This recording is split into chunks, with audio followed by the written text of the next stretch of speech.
جب تم عورتوں کو 2 دفعہ طلاق دے چکو اور ان کی عدت پوری ہو جائے تو انہیں یا تو حسن سلوک سے نکاح میں رہنے دو یا بطریق شائستہ رخصت کر دو،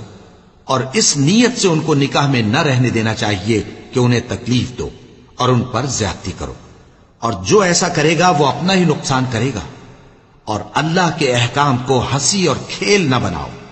اور اللہ نے تم کو جو نعمتیں بخشی ہیں اور تم پر جو کتاب اور دانائی کی باتیں نازل کی ہیں جن سے وہ تمہیں نصیحت فرماتا ہے، ان کو یاد کرو اور اللہ سے ڈرتے رہو، اور جان رکھو کہ اللہ ہر چیز سے واقف ہے۔